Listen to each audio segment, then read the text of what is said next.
Ayan, si Daddy, nagkakalkal naman po ng lupa kasi siya daw ay magtatanim ng mga putol-putol na malunggay dyan. So, mahangin-hangin na rin sa mga oras na ito dahil halos alas 4, mag-alas 5 na din.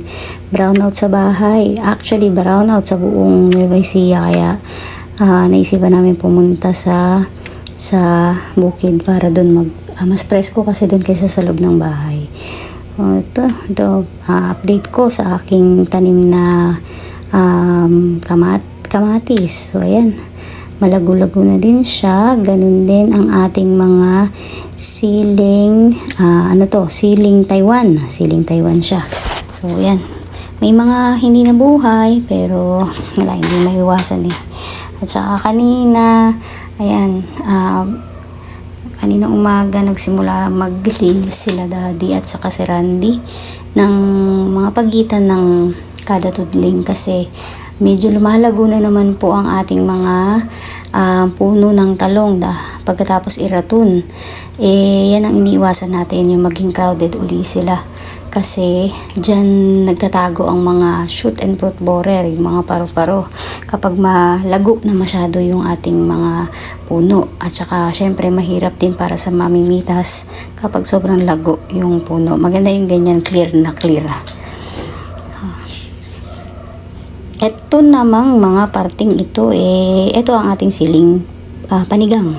Yan, matataas na sila. Kung familiar kayo, talaga namang malago ang ating siling panigang. Tapos sinamahan ko din pala ito ng konting bell pepper. Ayan, patuloy si Dading naghuhukay para sa ating malunggay. Ayan nga pala, sinama ko na din yung mga bata, nagtatakbuhan sila kasi kung mag-i-stay kami sa bahay talaga sobrang init.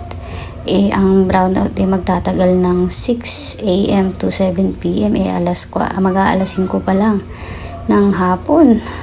So matagal-tagal pa at ako'y hindi pa nga din nakakatulog dahil hindi rin kaya talagang matulog dahil mainit ang bahay. So mamaya pagpasok ko sa trabaho puyat-puyat na naman. Ayan si Daddy, bit-bit na niya yung kanyang mga putol-putol na malunggay at sana tumubo itong malunggay natin at maganda din na may puno tayong malunggay sa ating bukid. Tinapat niya yung mga puno ng malunggay, tinapat niya sa kada tudling para pwede din pagkapitan ng balag sa huli. So ayan.